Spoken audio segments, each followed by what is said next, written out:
Okay, you know what that means when you're hearing our voices before the recording. Credit to us, we actually were recording as the Billy Napier firing happened. It happened at the very end of the episode, and we had full context once those reports came out.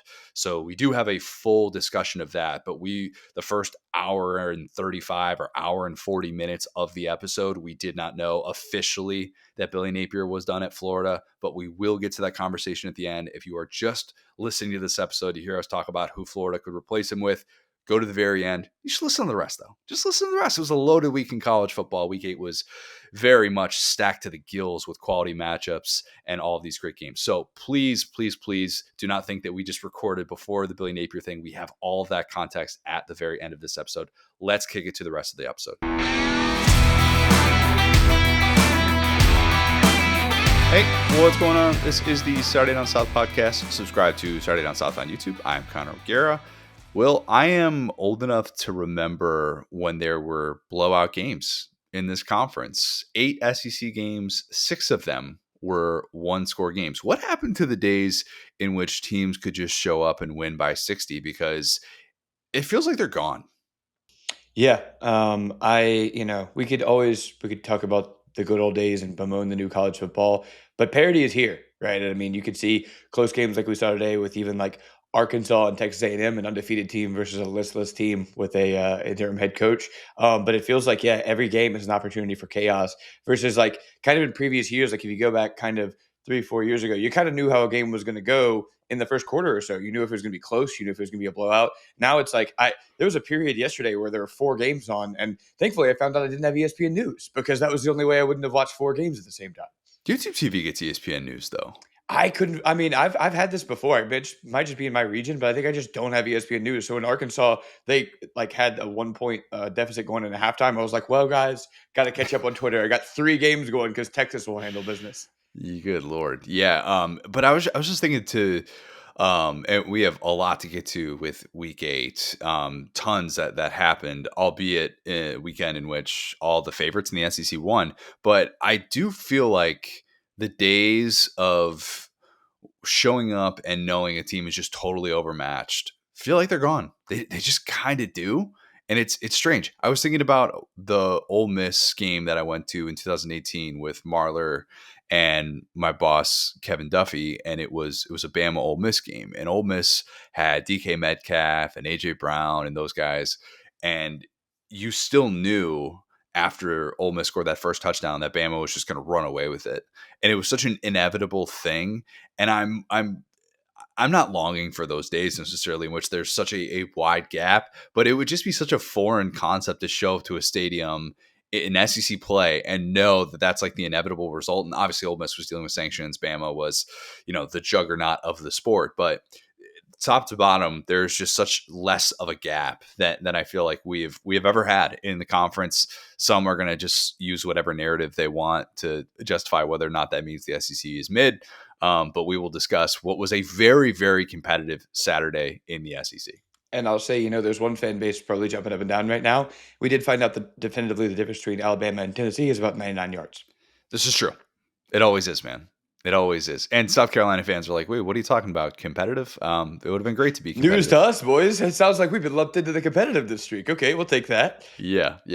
Before we get to all these games, the 8 SEC games that we had, quick word from our friends at Dabble. As you guys know, Dabble is something that we've been talking about for a really long time on this show. It is one of the newest and best apps in the DFS space. They have wasted no time making it for themselves. Dabble's social function, it is second to none. They offer a wide variety of sports for making picks, including college football, NFL. Use promo code SDS2 when you sign up today. Receive $25 in bonus cash. No deposit required. Again, that is promo code SDS2 for $25 in bonus cash, courtesy of the good folks at Dabble. Well, let's start with the top 10 matchup in the SEC on Saturday, Ole Miss and Georgia. I would like to go back in time and tell Lane Kiffin after his Saturday yoga, obviously, wherein he's, showing off his abs and just reminding the world that if you're going to show these things to the general public with your massive social media following, people are going to compliment you, and you can't then always respond by saying you're making it weird. You're making it weird by putting it out there. You're fishing, you're fishing for compliments. So just take them. It's fine. Yeah, we're all trying to figure out who did this.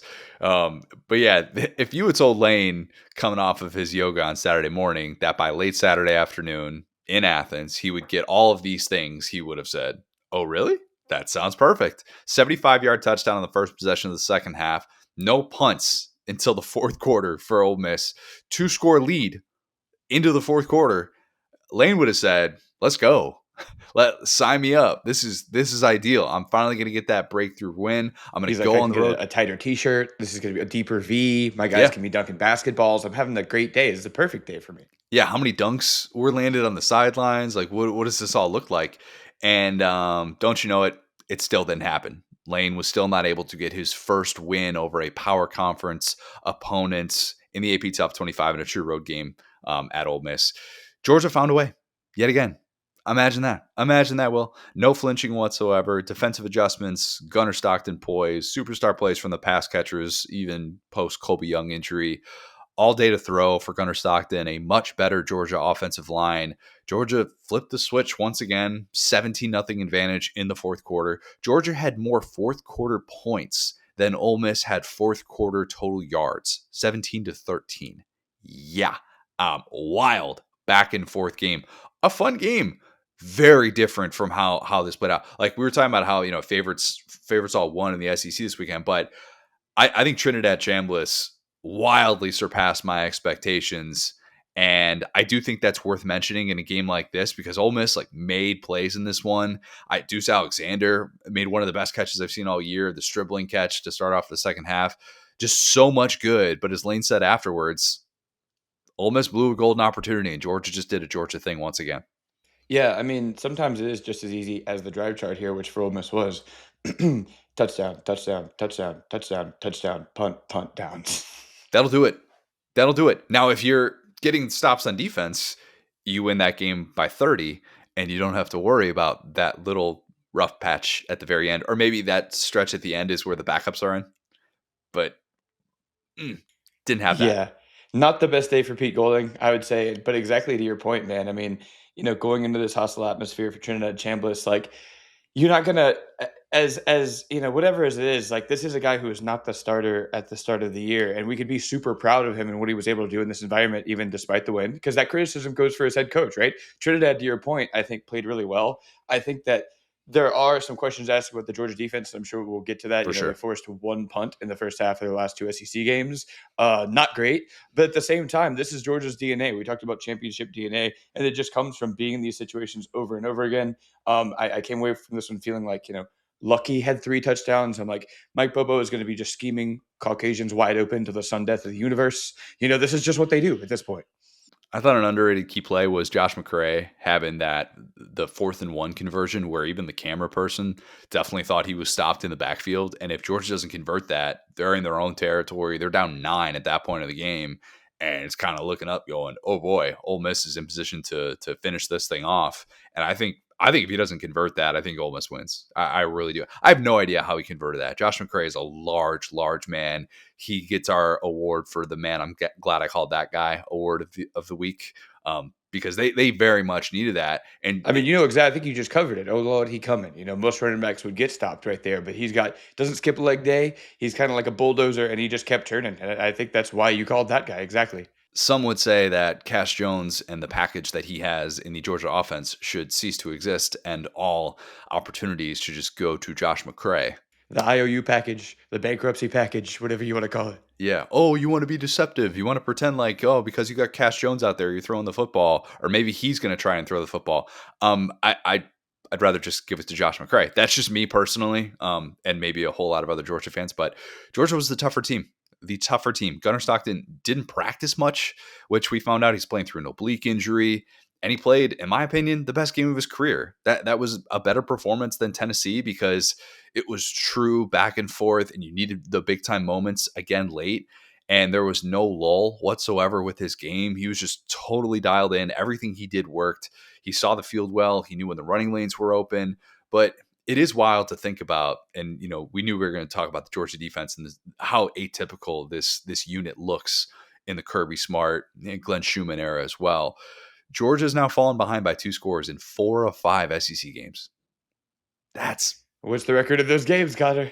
they're 4-1 in SEC play, and they've won all but one of those games. And now they didn't fall behind by 2 scores against Kentucky, but still, I mean, they made the plays even, I thought, or they were just short of making the plays against Bama. They're a dropped touchdown catch away from being able to overcome all of those 2-score deficits.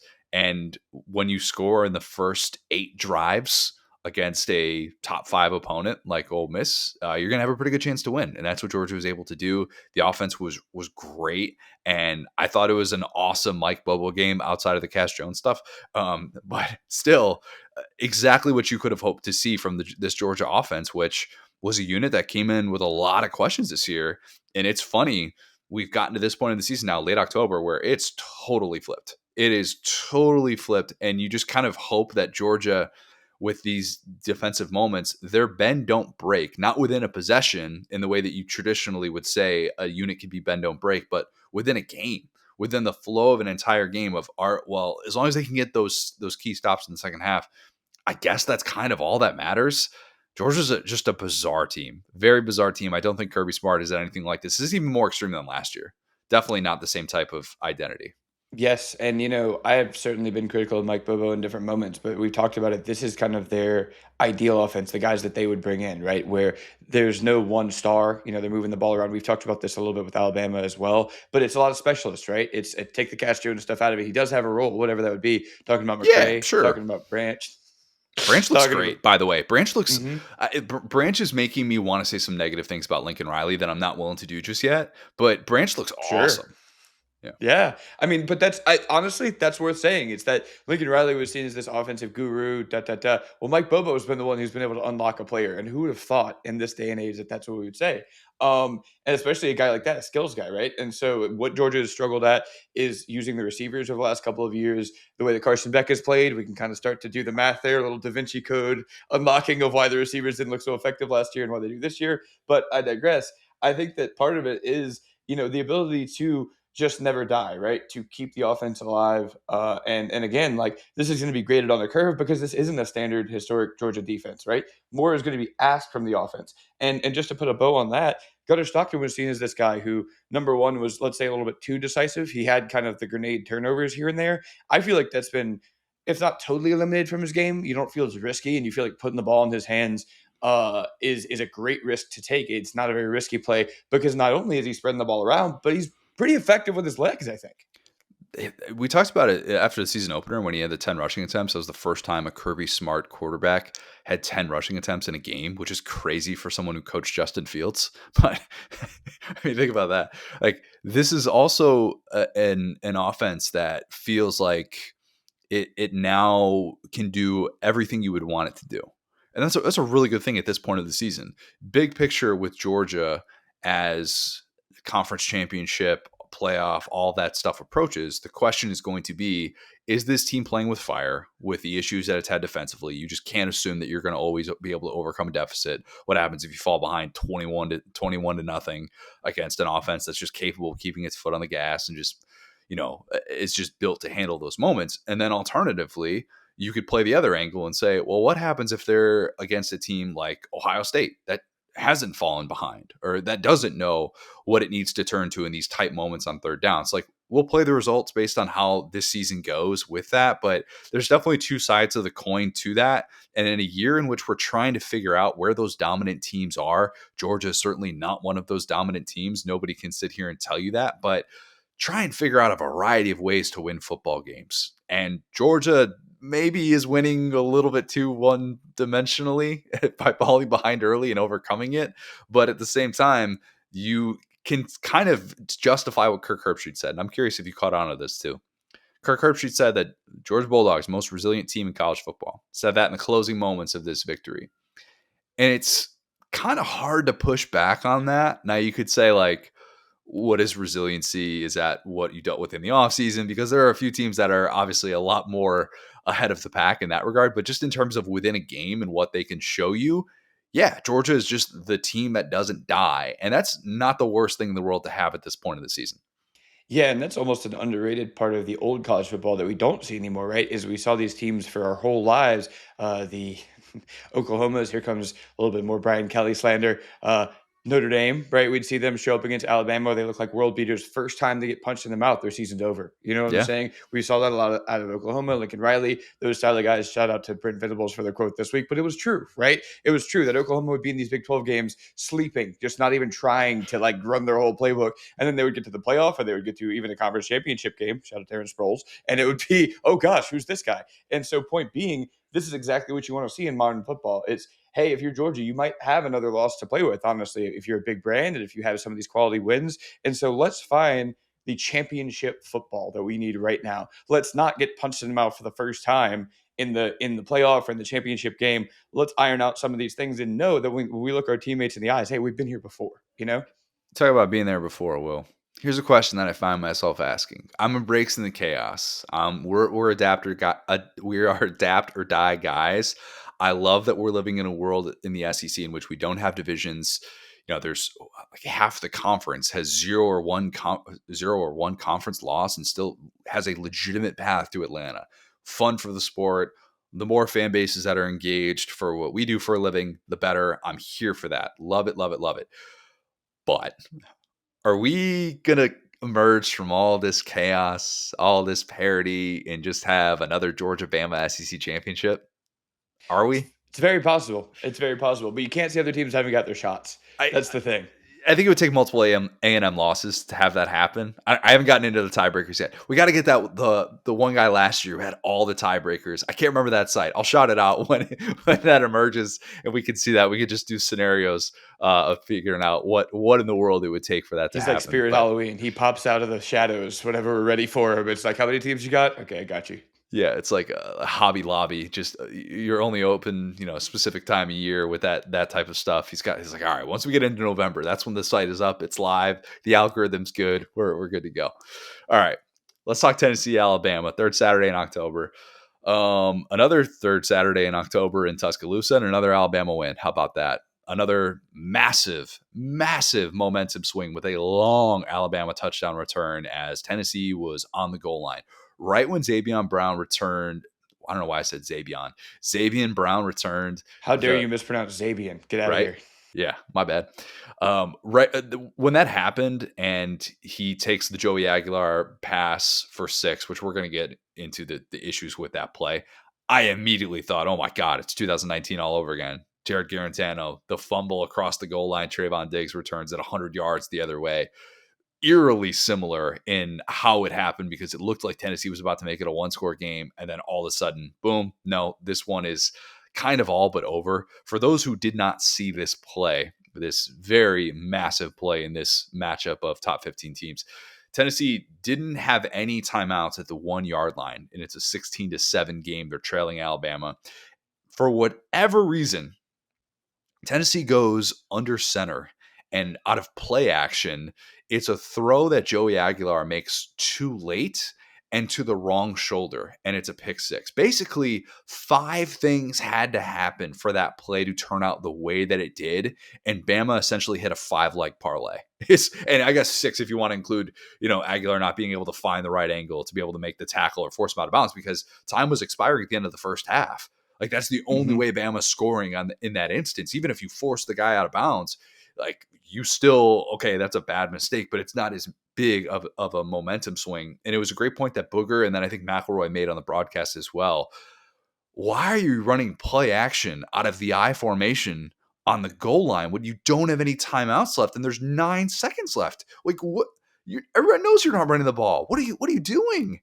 Yeah, That that's a was a little tough bit look. like outthinking yourself, I would say, especially kind of Yes. going away from your body. Like there's something to be said for shout out Mark Stoops. Everybody knows this play is coming. Let's try something new, right? And I think we saw a good amount of that too out of Vanderbilt, right? Where it's like we expect the Diego Pavia stuff, we're gonna do something else. It's just a little bit too big brain, right? It's like there's something to say for let's get a guy, kind of streaking across the middle of the end zone. Let's get a guy kind of wide open in the flat or something. But when the coverage is there, I mean, you got to find a way to throw that ball away, make it look like it was intended, and just live another day, or at least take some type of points out of that situation. Now, points were given in that situation, but to your point, it's like so much had to go wrong that it just feels like the football gods are on Alabama's side. Yeah. When you have that happen, if you're a Tennessee fan, you're cooked. Day's over. That's just not the type of thing that you're going to be able to come back from in that atmosphere against a team as dialed in as Alabama's been. And it was a brutal, brutal Joey Aguilar mistake. And I mean, it's tough to put it all on him. The Joey Halsley, Josh Heupel play call for the number one offense in college football, which we praise coming into this number one scoring offense in America at the midway point of the season. That confused a lot of people, by the way. We put that on Instagram, and people were like, what does number one offense in America mean? Have you considered their defense? And I was like, that's a completely different. Why don't we consider their special teams? But anyway, I think that I won't even say it was that disappointing of a performance from that number one offense. I mean, I hate to do the Dan Mullen, but they did outgain them in the end, right? But at Yeah, they the got end a of the lot. day, They got some of those. A lot of those yards when it was 37-20 no, and stuff I like know, but that. I'm saying Yeah, it's not like they were quote unquote shut down. It correct. really just did come down to that decision that even, you talk about the down and distance, the situation. Okay, you have a competitive path that you're going into if you're Tennessee versus, yeah, we're cooked. I mean, and I Yeah, felt like the game ended on that exact play. I hate to be a hater, but I felt exactly that way watching that happen in real time and going, yeah, this team has not really struggled exactly 20-20 moving the ball, but it's about these big moments, about punching the ball in, something that we've talked about this season. Alabama is phenomenal at getting the insurance field goal, converting that one extra drive, getting the points on the board. I think this right here is a masterclass in that. Even if you take out the pick six and the momentum swing, just the decision making of we're going to keep this team in a weekend that even Arkansas, like we said, is right there. Even Auburn is right there. We're going to keep this team several scores away to where it's fourth down, and you're just like, I don't care what this team does. They have three scores to overcome. Kick a field goal. yeah. It could have been 16-14, 16-10, and instead, nope. 23-7, all she wrote. Ty Simpson was once again awesome. Not perfect. He did have that awful play in the red zone on that throw that should have been picked off, where he's throwing back across his body at the end of a play, and you're like, did you not just see the lineman that was right in front of your tight end? What's going on here? It was cool hearing, and they brought this up in the broadcast so much. Hearing his dad, who is the UT Martin head coach, he ran the ball more times in their game on Saturday so that they could keep things moving and that he'd be able to make the trip to Tuscaloosa. Obviously, that game means a lot to that family with their Tennessee roots. But yeah, Ty Simpson was in total control. Didn't matter that Tennessee actually held Jam Miller to 12 carries for 15 yards. This Tennessee run defense that had been very much scrutinized coming into this one. And Bama was still pretty creative with the things they were doing in the run game. They were running a lot of those like stretch plays, not stretch runs, but like the swing passes to be able to get Jeremy Bernard in space. And those ended up counting as runs. But still, I find myself coming back to this. I know we've brought this up before. Do I have your permission? I know we were just talking about things that were misinterpreted. Am I allowed to say something without upsetting people who defend the GOAT and take any sort of oh my god he didn't do this as disrespect to Nick Saban? Am I allowed to do that? Will? I don't know if I'm the gatekeeper of Nick Saban disrespect. Although I will say I've been fair to the man. I don't Should I think text? Should I text I've. Marler? Should I text There you go. Marler? Yeah, like Yeah. I really have not slandered Nick Saban past about I'd say 2011, maybe early 2012, maybe January of 2012 was about the last time I really disrespected him. So you can go ahead and proceed.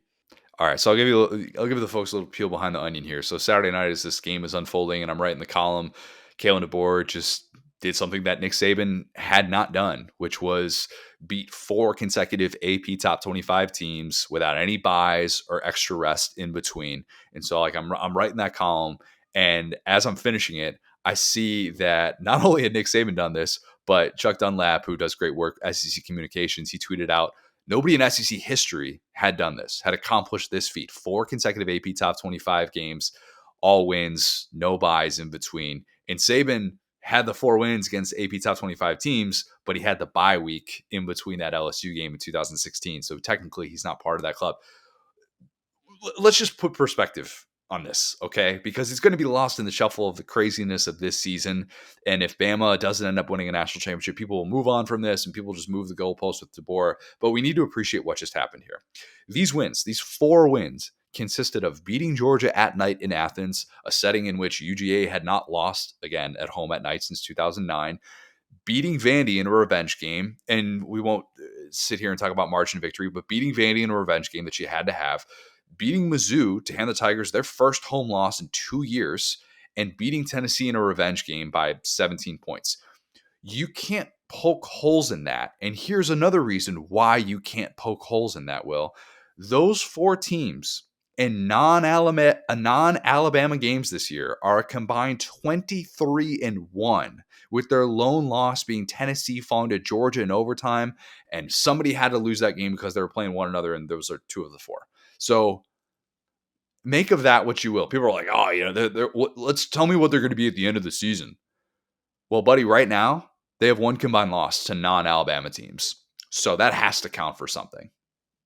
Yeah, I mean, as funny as the FSU loss continues to be, it's week one. It's not a conference loss, right? And I think at the end of the day, this sounds like copium, but it's the best game to lose because it doesn't affect your future at all in this conference, where you still, like we talked about, are the team that strikes fear in teams' hearts. You know, the most impressive thing about this is I feel very vindicated about the Ryan Grubb thing. You know, when you look up and down the performances and the box scores of these wins that they've had, the offense has been humming. You know, and that's the Yeah. element that they were honestly missing, and it felt like they had kind of a little bit of buyer's remorse after hiring DeBoer because the offense has struggled at times in big moments last year. You know what's kind of crazy too is they haven't even really hit the explosives in SEC play in the way that you would think.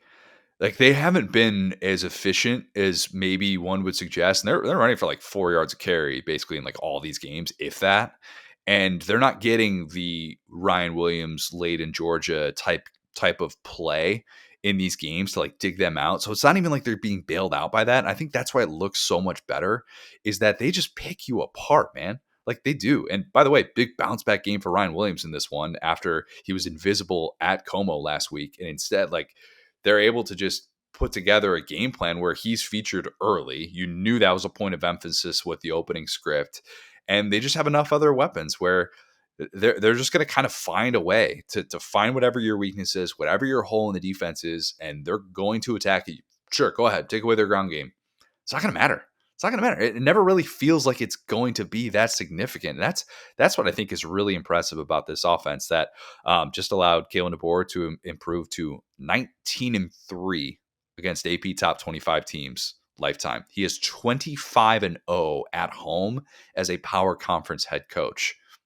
Remaining teams for Alabama in SEC play. Hold on really quick, because yes, you're so right. I'm going to say this to kind of put a bow on that. I think this game right here meant exactly, well, more than this, but I think we could now say two things.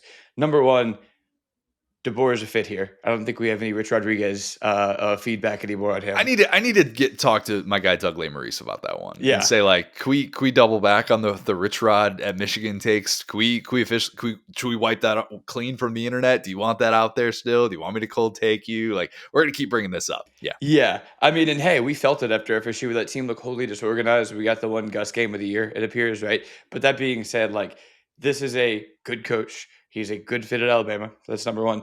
Number two, congratulations, Alabama. You are in the college football playoff. I don't think there is anywhere they can go from right here that would cause them to not be with these four straight ranked wins in the SEC, with the brand power of Alabama, with their one loss being outside of conference.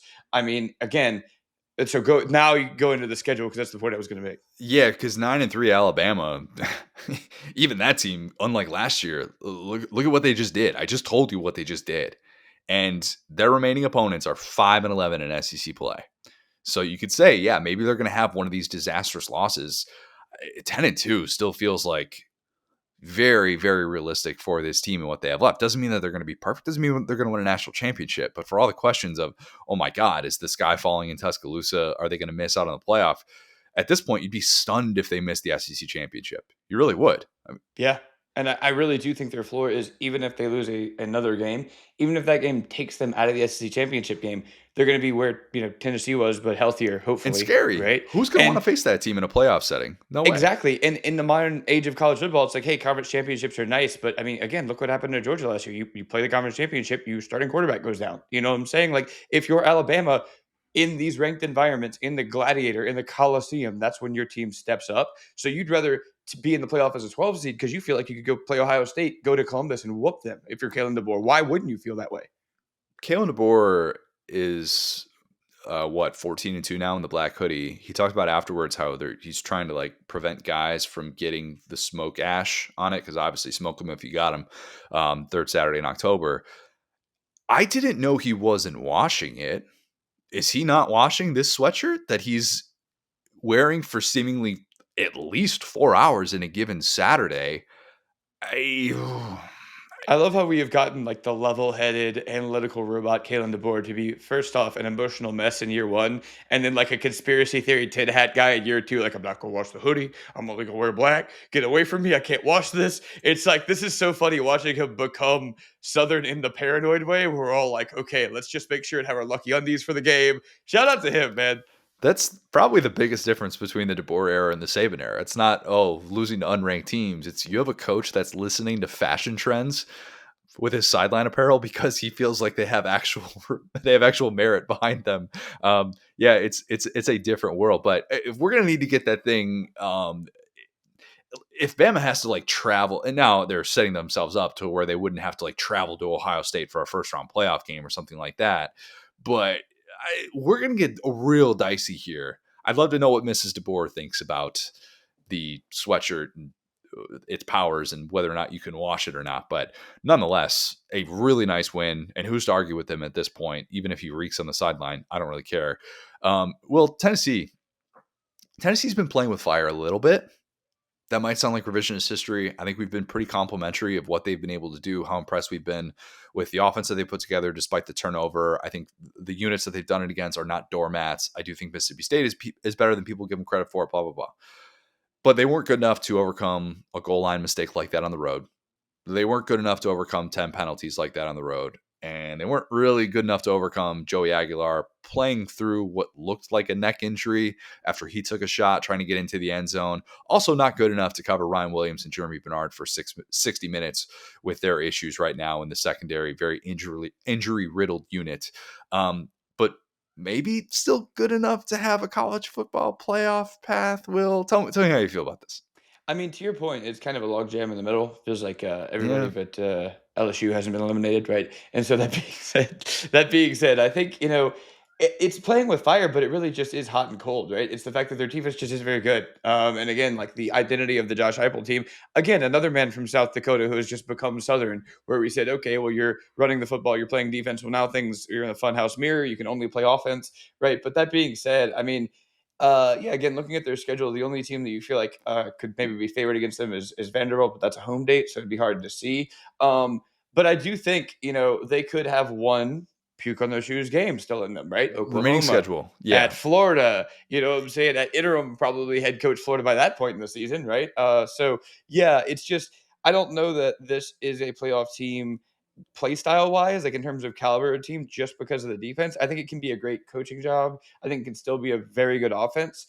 But I think that you probably needed to win one of these two games right. to feel good about, like, to feel great about your team. You know? Yeah, the problem is that sure, the path to 10-2 is still there with a remaining schedule that's at Kentucky, home against Oklahoma, home against New Mexico State, no Diego Pavia there, at Florida. Haven't won there in 2 decades, though, obviously, very well documented, and then home against Vandy. It's not that it, it's not that that schedule is, oh my God, this is just going to be a gauntlet that's going to chew us up and spit us out, and it's going to be a wood chipper. But you're lacking quality wins to think that 9-3 would be a lock, and that's kind of the issue. You can say that you had that game against Georgia that could have gone either way. The problem is now you're looking at that schedule, going like, all right, what are our marquee victories going to be? Maybe it's going to be like Oklahoma, but that's at home, and that's if Oklahoma's then becomes like a 9-3 type team, you're kind of lacking that this team is in the playoff and we are going to beat them. Like I think it'd be different if they had a remaining game against A&M or something like that, or if they had a remaining game where they could go on the road to A&M and kind of make up some of that ground. Then all of a sudden you're talking about a different story. But I think they kind of got to win out to be a playoff team. And given given some of the defensive issues that they have game to game and how turnover prone they can be at times, even though Joey Aguilar is proving to be way better in this offense than I thought he was going to be, I just don't know that I could bank on them getting through that 5 unscathed. Yeah, exactly. And it is that Joey Aguilar has had to press a little bit. Maybe he hasn't had to, but he's chosen to at times as far as some of the turnovers. Great example within this game that we just saw. A couple of examples in the Georgia game as well, right? And again, like sometimes when your defense is that way, you have to press a little bit, right? But that being said, that doesn't make us feel super awesome about not having a stinker game. I don't think Joey's exactly had that yet, but we've seen it from pretty much every QB except Does like a this Ty count? Simpson. Does What's this up? count as a stinker game for Joey Aguilar? I think it's the big moment, like I said, but I don't think he got shut down. Like, Yeah. that building has shut down so many great players that I don't think that's exactly what happened. I wouldn't say he lost the game because he didn't call the play, but he did make the throw, you know? Yeah. It's definitely his stinker play of the year. Definitely is. And just he So can't far. make so far. Definitely so far. Yeah. All right. Well, you ready? Do you need like a moment? You need like a swig of water? Do you want like a um? Do you want to do some breathing exercises before we talk about LSU and Vandy? Got a little bit of caffeine in me. Let's do it, man. Golly, I think it's telling, and I'm not saying this to say like, oh, we're right. We have all this figured out. No, no, no. I think it's telling that both of us picked against LSU against Vandy, and that Vandy not only won, but it was the better team for the vast majority of this game. And I mean telling for both LSU and Vandy. But let's start with Vandy because it makes me less depressed. And I'm sure it makes you less depressed as well. They're a good Six, team. They're a borderline great football team in the right? SEC with some of the things they've done. I felt like I was saying it so much over the course of the last month. Vandy is a good football team. Vandy is good. They are 6-1 for the first time since 1950, aka the Harry Truman administration. Who could forget it? I do think this Vandy defense is so much better. They had like 13 pressures on 30 Garrett Nussmeier dropbacks, the highest rate of his career. You want to tell me that you thought that was going to be the case when you looked at the schedule preseason to know that he was going to get pressured the most against Vandy, and albeit with an injury at left tackle that they weren't able to recover from. It's not like they were handling business before that, but still. But we can talk about all that. We can talk about how improved that group is. We can talk about how remarkable it is that like Eli Stowers can step up and make big time plays. Some of the things that they can do, Cedric Alexander in this ground game. But all of this is possible because Diego Pavia is just that dude. He is that dude. He is so relentless. The only time when he is not relentless is when there's something like, oh, like you know what? Let me. That sounds too like I'm criticizing him. I don't want to do that. He is always just going to make the correct play. It feels like it, doesn't it? Like he is just the 4th-and-1 conversion that he had was otherworldly that he spun out of, and he's got Alexander over there just wide open, nothing but green grass in front of him in the flat. He wants to be compared to Johnny Manziel. To me, he should be wanting to be compared to Baker at this point. Doesn't he feel like Baker watching him of like, why won't this guy die, Austin Yes. Powers?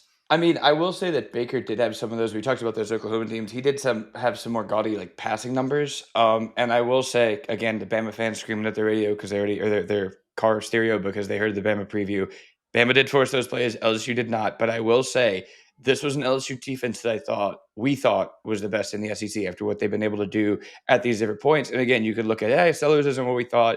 Klubnik isn't what we thought. Lagway isn't what we thought. But at the same time, every quarterback that has faced this defense has looked like not what we thought. And then suddenly, Chambliss had success, but yeah, again, 24 points they score in that game. So yeah, yeah, exactly. Like, I mean, hey, Georgia would have loved that. I was thinking about that during true. that game is if they had just played the same defense as LSU, they would have won that going away, right? And so that being said, like, you know, only one of the weeks or without one of the weeks, I guess, right? But No wit. ultimately, and I remember going into the game thinking, well, that shouldn't matter, right? LSU has enough of these guys. They have the Harold Perkins, they have the Plyburns, they have these guys. Harold Perkins got put in a spin cycle by Diego Pavia. I mean, I've seen Harold Perkins look bad in coverage. I've not seen him look like he was lost on a pass rush or spying a quarterback as often as he was. And I hate to do like the gritty veteran thing, but it's not the speed, it's the quickness. It's when you make the decisions. It's making the defense hold on, hold on, hold on, and then you go and you take your time. It's almost like he's following blocking, but instead of blocking, it's open space. He's such an intuitive runner. You can look at those big runs that he had kind of on third down, like the one up the middle that put him, Yep. first and goal. The one to kind of seal the game, they gave him 30 points where When he he just broke stopped. away. Yeah. Yes. And actually that one as well. Sorry, there's three of them. I was talking about when he got in the end zone, kind of between the two, Oh yeah. right, to get it to the 30 points. And so that being said, like he just has what they need when they need it. And like I said, going into Bryant Denny Stadium and winning is very hard to do. Going 2-0 against Alabama, who among us could say that? Hugh Freeze is still living off that legacy. We'll get to that in a bit later, right? It's very hard to do to go 2-0 against Alabama. But outside of that, I think this Vandy team is so talented and well coached, and I think that that should be the story. We'll dump on Brian Kelly. We really Yeah. will, and I will trust. trust. But that being said, like, I don't want this to turn into what we said, which is if Vandy loses this game, oh, it's Vanderbilt, nobody cares. No, no. The story shouldn't now become, oh, LSU stinks. The story should be Vandy out physicaled LSU, and that's a nod to Vandy. They're both the story. Mhm. They're both the No, I story. know, yeah. Yeah, definitely. But it's not When Troy State. It's not, yes. "Oh, this is this big upset." They were favored, we picked them, and they came through and covered. Will when West Weeks, not Wit Weeks, when West Weeks had that sack of Pavia on 4th down, didn't it feel like a miraculous play in that moment? And isn't that kinda telling, you know? I think that, it all comes down to kinda guessing sometimes against an offense like that on defense, and you saw it at the goal line when they did something similar and went with the pass instead of the run. It's like you have to guess, especially if you're a linebacker, and I think in that spot, they guessed correctly, but it just is luck of the draw. It's random number generator, right? Where that was one of the few times they did. I don't know what it's gonna take for this to become a consensus opinion, but let's get it out here right now because if it's not being talked about, it should be. Diego Pavia hits the Heisman pose. And it's not just because of that, but he needs to be part of the Heisman Trophy conversation. And you could tell me he's only got 19 total touchdowns at this point of the season. The raw numbers are not going to stack up to other great Heisman winners who have been dual threat guys. So, like, the side by sides will not look pretty. But all of that kind of falls flat when you remember that he is leading a top 5 offense in terms of yards per play. And he's got Vandy in the freaking playoff hunt in late October, Will. If that doesn't convince you that this guy is one of the best players in college football, I don't know what will. Like, I was trying to come up with a list of how many guys can we count in college football and say they are more valuable to their team than Diego Pavia, because I have a list of one, and it's Haynes King, and that's it. That's all I got. Yeah, I mean, so I'm right there with you. I think that honestly, Georgia Tech being a more historic brand might help them a little bit as far as the recruiting hotbed of Atlanta and all that stuff, just to be splitting hairs. But that being said, I'll even take it another level, which is okay. We've seen these guys, we've seen the Lamar Jacksons, we've seen Jaden Daniels, regrettably, where their team kind of lets them down, right? Where their defense isn't there to actually make the team a winning team. Okay, now let's combine those odds with the guys that come back, right? Manziel's year after his Heisman year was still a very good year. It's almost a slept But on they, year. they didn't have a defense after that. Yeah. Right, but they didn't have a defense, and it was all seen as Johnny Manziel. We're going to get you back for last year. You stink this year. And really, like I said, statistically, he had almost He was just as good of awesome. a year. He was awesome, but nobody cared because that's what happened in college football. We have the shiny new thing. If Yep. they come back, that's why guys like Jamar Chase will go to the draft and stuff because it's like I've had my year. I'm not going to do better than 2019. And so Pavia being able to come back with a freaking target on his back That's a at great point. Vanderbilt is so nuts. Like, Well, that point is so important because I've spent the last few weeks trying to figure out what's wrong with these quarterbacks that come in so decorated coming into the season. And maybe you could say that Pavia is still having skeptics. I mean, even Jordan Rodgers was like not a top 10 quarterback in the SEC. We were still skeptical, and we kept pointing out it's so rare to have an all SEC quarterback return and then not talked about in these conversations at all. But there were still, and you could say that he didn't have those expectations that obviously Arch Manning did and Sellers and all those guys and Nuss. But still, do you know how much it would have meant to SEC players to shut that guy up? Do you know how much that would have meant to them? yes. The target was there, and he is just rolling with it and rolling right through it. And if he's going to be part of these conversations, I think that context needs to be brought up.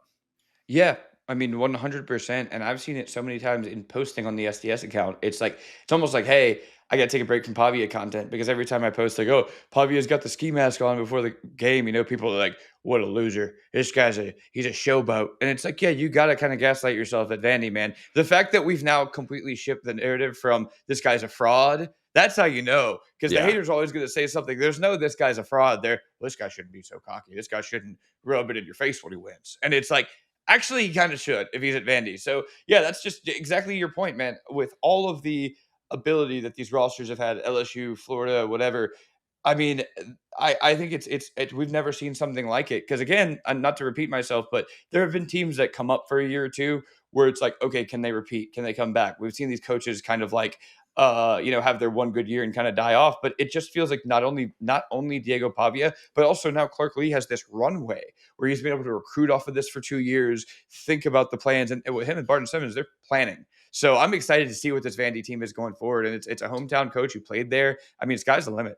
Dude, if you can keep Tim back, which is I don't know what his future is. I don't know like what he wants to do, what he aspires to do, but you could sell a vision of this offense that's so fun to quarterbacks in the portal. And maybe that's just kind of what they do now from now on. They're not gonna try and develop a kid out of high school. Nah, go get that group of 5 guy that you feel like fits your offense that's ready to come in and play.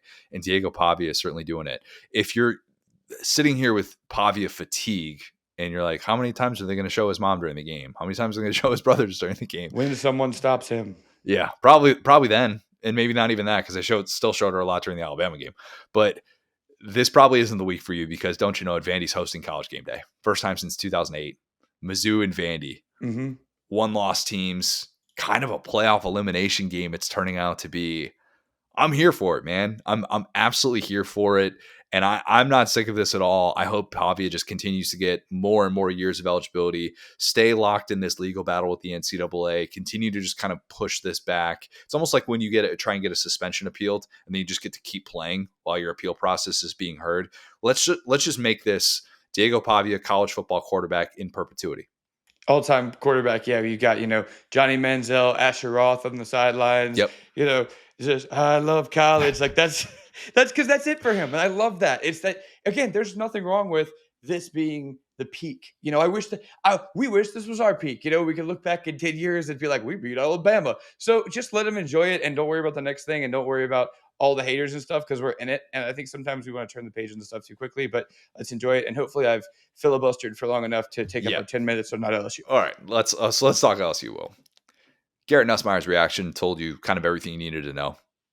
That was as strong a reaction as you've seen from QB1 since he's been in college football. What playing for Joe Sloan does to an MF. Yeah, just head in hands. Looked like he was sobbing on the sideline after that game. People call it Tebow for crying. I don't know. But you feel bad for that kid because he left it all on that field. And there are moments in which we could have definitely criticized Garrett Nussmeier and say, man, I know you're playing through some stuff, but your decision making is clearly being impacted and you're just not making good decisions. And I thought he played his tail off. And Will, maybe you'll disagree with this. I thought that was easily the most devastating loss of the Brian Kelly era at LSU. I mean, I made this joke going into this game. I think that we hear this every other week as far as this is a crossroad game. Personally, for me, I feel like that first FSU game just made me lose part of my soul whenever they had gone all the way down the field and lost on, but again, Malik Neighbors dropping punts, Mason Taylor not picking up guys on special teams. I think that was so devastating. Maybe Yeah. just because I was there. And again, having a halftime lead at FSU was bad. The Omar the Tiger game was bad. I mean, from my standpoint, like this is a bad loss for sure. Maybe it's just because I like Vandy and I don't feel like there is a fan base that is on my neck about it. It's all just LSU fans kind of self-destructing. But there have been some very bad losses under Ryan Kelly, is the way that this is not copium. This is reality. This is the most devastating, in my opinion, though, just because you had a chance to turn the entire trajectory of your season around. You did. You were the underdog. You could kind of sell that to your guys. Hey, nobody believes in us. And yes, you were banged up in some key spots, not having weeks out there. We talked about that, not having, your offensive line fully healthy, make of that what you will. But you had a chance and you still couldn't take advantage. And you had a chance even late in this game where you feel like, all right, we finally got the ball back. We can go up and tie the game here. And the toughness just wasn't there. I don't know if it was simply the absence of Whit Weeks, but they looked like a team that lacked an alpha. And the defense had the type of game that they have been sort of flirting with. If you kind of look at the way that the yardage had been kind of piling up in some of these games, in which they're probably a little bit more bend but don't break than what I was acknowledging. But man, everything good that happens with the LSU offense kind of feels like a miracle. Maybe with the exception of like a Trey'Dez Green one-on-one play where you're like, all right, he's going to go do what LSU thought Eric Gilbert was going to do and just make plays over What there. was the need for that? I mean, that just feels like Doesn't it kind of look like that though? Like, doesn't that feel the mismatches that they thought they were going to get with Eric Gilbert? Who, man, I hope that guy's doing well. I really do. It bums me out thinking about that. But yeah. outside of that, everything feels miraculous. The Xavier Thomas touchdown where he breaks all those different tackles and blah blah. You're like, oh my god. Like that wasn't scheme. That wasn't Joe Sloan. That was a dude going out there and making a big time play. Yeah, I mean, I can kind of put a bow on all that in one way, right? The reason why, we had no We had no head well, this yeah. We had no head coach firings last year for the first time in a very long time, and this year we already had one, we'll likely have several more, and I think in no small part of that is so many teams looking up and down the SEC and going, "Oh my god, Vanderbilt's better than us and more talented than It's us a and more good coached." point. And that being said, that's exactly how I felt as a Louisiana State University fan, to where exactly what you just said. Whit Weeks isn't here. We don't have an alpha. That shouldn't matter if you're Louisiana State University. You should have Harold Perkins. You should have all these transfers that you brought in on defense. Not that I'm even blaming these kids because I think they balled out. I think it comes down to the adults, and I often say that, right? It's not, well, you're a professional. You're making a salary now, son. It's like if the whole team is soft, if Brian Kelly has a conveyor belt of offensive linemen coming out of Notre Dame, suddenly he gets to LSU and just cannot develop an offensive line to save his life with the best recruits in America up and down the offensive line. That's a failure of coaching. And like I said, I think that's why coaches are getting fired so much more quickly this year. Obviously, time has part of that, but it's to go, hey, with a good game plan and the right dudes, we can do what Vandy is doing, and we're simply not. And it's tough to see. Some are saying that Vandy to the SEC is Indiana to the Big Ten. Very Very good similar. comp. Very, Very very similar. good comp. And even with, more battle tested, right? More chances to see it. So yeah, I think kind of that being said, like, yeah, that's all I got for you. It's I will say, like, when these LSU guys get open, when you see Xavier Thomas, when you see Trey Green, when you see Caden Durham run the rock, you go, wow, this team could be what we thought it was for this split second, and then they get in their own way. And I think that's the most frustrating part of it. So now LSU has A&M and then Bama. A 9-3 LSU team would hardly be a lock to make it at this point with how those wins have aged. The Clemson win just aging like milk. My God. I mean, an LSU team that has looked so vulnerable through these first 7 games would truly have to flip a switch at this point to get to the playoff. I think we're at that point. And for what it's worth, I made the bet with, I guess, the listeners. I made the bet that LSU winning a national title um, would mean nothing. I would just get to pat myself on the back. But that if LSU was knocked out of national title contention, that team who did that, I would have nothing but positive things to say about them for the entire offseason. No negative comments about that team. Vandy technically isn't that team yet because in theory LSU could still go 10-2 and make the college football playoff. Maybe it'll be A&M, maybe it'll be Bama. We'll see how all of this plays out, and we'll be able to look back at the end of the regular season and make that determination. But I almost just want it to be Vandy, just so that I don't ever accidentally say anything negative about Clark Lee's program for the next 10 months, because this is insane. It's remarkable. I think that's it, man. I think you're right. I mean, as I can say confidently, Alabama made the playoff today. I think LSU missed the playoff today. Yeah. I think that, because what are the odds? What have we seen about this team, about Brian Kelly, about this offensive line? And it makes us think, yeah, they'll just reel off A&M, Alabama, and even Oklahoma, right? Even if they Yeah. lose, even if they somehow miraculously beat A&M and Alabama, they might lose at Oklahoma, right? Just based on how things go. So yeah, I think this is the end of LSU season as we saw it. I think that if I was going to say, hey, last year was a rebuilding year, they brought in all this talent, Brian Kelly whined about the portal, he got all these guys in. I got to say I was wrong. I got to say that, Me too. and furthermore, like, it's going to get probably pretty bad from here. I don't see, Yeah. like, this could be a 500 team from here. Obviously, you got Arkansas, Western Kentucky, but I think they're a worse football team than A&M, than Alabama, and Oklahoma, meaning they're going to need several miracles to beat more than one of those teams, given that only A&M is at home. I said it in the preview that LSU had struggled at home. So it's not that this Vandy environment was so scary. It was that LSU needed home fans to still have panic timeouts by Garrett Nussmeier, which they had in the first quarter of this one. So things are about to get ugly here for LSU. It sucks. You talk about Trey Green. He might be at A&M next year. I don't know. It's really a weird place to be as a fan right now because your team isn't exactly dead, but you can see the writing on the wall, and it's in Sharpie. Let's talk about A&M. The less depressing thing to talk about. A rain delay, a change of scenery. It could not delay the inevitable, which is A&M beating Arkansas in a one-score game. Just always happens. Always. I did appreciate that Bobby Petrino did not call a timeout until there was 13 seconds left in a game in which his team was trailing by 10. That's almost impossible. I mean, you could almost call one by accident in some of these moments. And I kept looking at the little icon because, oh yeah, I did have audio on this. And I was wondering, am I looking at the icon wrong? Surely there's no way they still have 3 timeouts left when they're trying. Bobby Petrino's trying to cover the spread, it felt like, when that's the exact opposite thing you should be doing as an interim coach, in my opinion, because close losses don't shed interim tags. But you've heard me say that before. You don't hear me say it again. Those 3 timeouts, being there with 13 seconds left, probably not going to get you the job.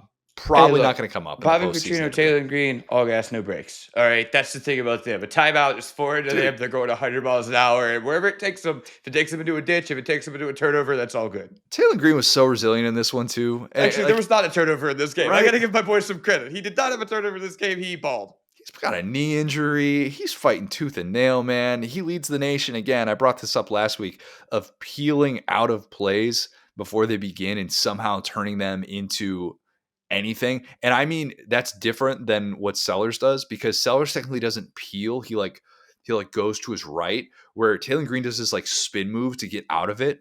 And so it's different style, and he's able to he's so comfortable turning it upfield. And I think A&M really struggled with contain with that, and he had a really nice day. I mean, he did, but um, still, Arkansas is on the wrong side of another SEC game. And A&M, meanwhile, is 7-0 for the first time since 1994.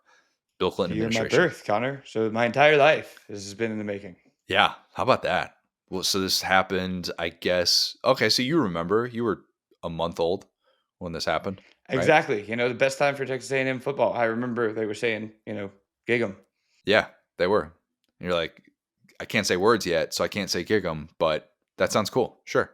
But yeah, A&M having this type of performance without Le'Veon Moss, this is kind of what we've been talking about for their offense, albeit in a very favorable matchup against an Arkansas defense that's just Swiss cheese.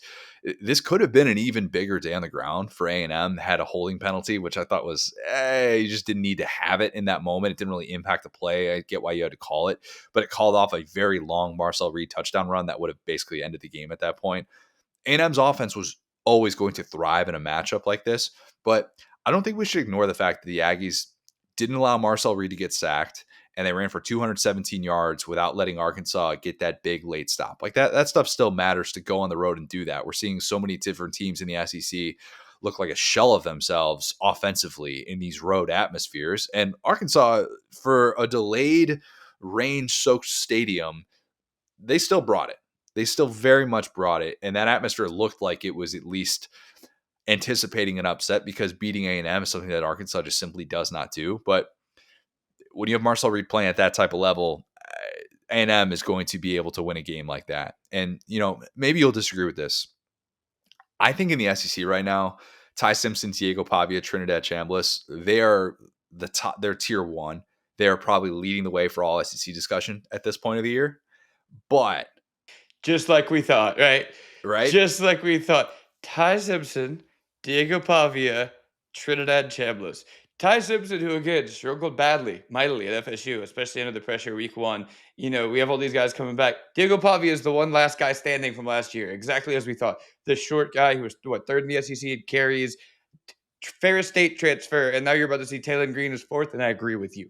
yeah, well, no, not Taylor Green, not Taylor. I would Marcel Reed, sorry. yeah, Marcel Reed. I was looking at the wrong team. I meant Marcel Yeah, Reed. I'm sorry. Gunnar Stockton, Marcel Reed would probably still be in that tier two, and it only exists just because they've had multiple games in which it was kind of tough sledding for them. But they look like tier one guys. Like if you just saw them on Saturday, you saw them the last few weeks, you'd be like, that's tier one guy. What do you mean that's not a first team all SEC quarterback? They're playing at such a high level right now. And I think Marcel Reed's taking that next step. I really do. I know this matchup was favorable. I know, but I've watched Marcel Reed very, very closely this year, and I was very bothered last week when I heard him say in the broadcast that he's kind of a reluctant runner. I was like, no, that's just not true. I don't know what we're talking about here. Now, is he a rhythm quarterback? I agree with that. I agree. I think that's a very fair scouting report of kind of what his limitations are at times. And Jackson Arnold is on the extreme other end of that, where he's very much a rhythm quarterback as well, but the lows are so much worse with taking sacks, negative plays, and stuff. And Marcel Reed just kind of can keep the chains moving. And it's a really fun offense to watch. He looks really comfortable in it. Colin Klein is having a whale of a season, needs to be in the Broyles Award discussions for best assistant in college football. And look, unlike last year when they're going back and forth with Connor Wigman, kind of trying to figure out who are we week to week from an offensive standpoint, they have an offensive identity, and it's very much entrenched. They're going to be, by the time people are listening to this, A&M will be a top 3 team in college football. Like that's this ain't 8-4. This ain't 8-4. I know A&M has had the late collapses. I know they've had late collapses. This team is better than that. It just is. And I don't think they've played a complete game yet, Will, but they've shown all of these things that they can do. They've had 2 road games in which they have allowed 40 plus and they've won. Like, not just something that happens. They're the last undefeated SEC team. How about that? What would the odds have been on that if we had said coming into the season, albeit with a favorable start to SEC play, but knowing the Notre Dame game was still there, which kind of legitimizes the 7-0 as much as anything. Like nobody would have said A&M is going to be the last undefeated team in the SEC this year. Yeah, I mean, fully agree because at the end of the day, look at how we viewed kind of these big out of conference matchups, right? We're like, okay, Alabama will roll over FSU, Notre Dame coming off of a natty, right? I mean, again, year 2 coach. I don't think either of us picked A&M to win that game, so I think that's very fair to say based on expectation that this is pleasantly surprising. And we kind of said this. I don't want to go over this again for the long time listeners, but in year 1, I saw enough out of this coaching staff, even though they had late collapses, even though they had whatever. I'm like, hey, you guys started the year with Connor Wigman.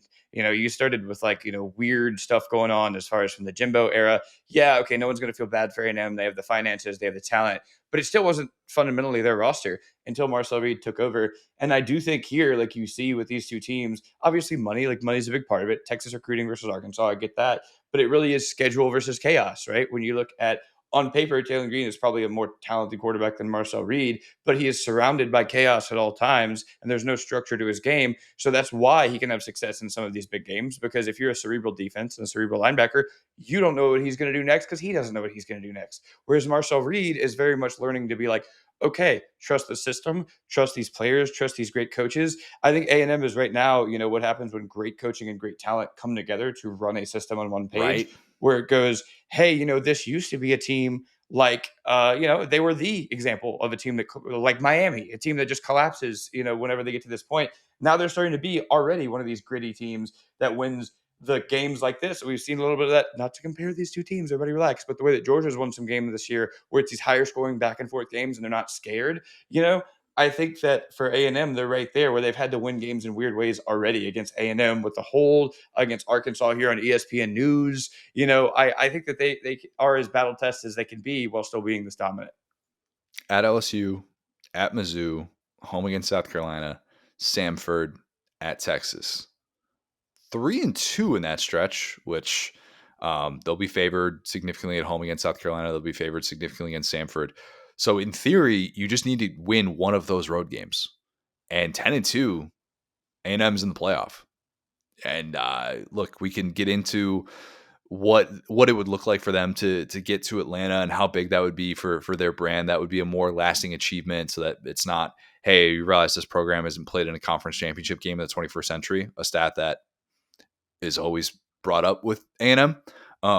But they're in a really good spot. And unlike last year, I think with Tennessee, where we kind of question, like, are they going to be a team that's actually going to be capable of making noise in the playoff?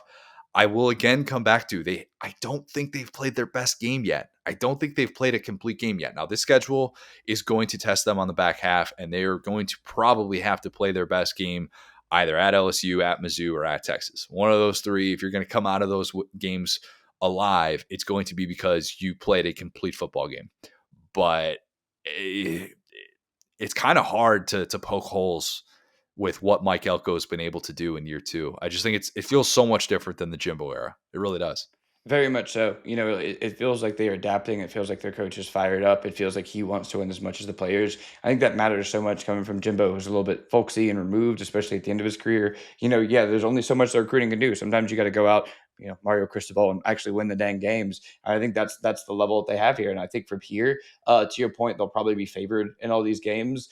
Maybe they have a loss in here, but it's hard for me to believe that they'll lose 2. I mean, like, they're not. I don't think they're going to lose to South Carolina. So again, after some of the stuff that's happened with South Carolina under Beamer, I get it. But especially at home, right? There are 3 road dates though. To your point, at LSU, at Mizzou, at Texas. So I get a little bit of the skepticism. I'm not ready to like put a stake in the ground the way it was with Alabama and say, hey, they're locked in, they're good.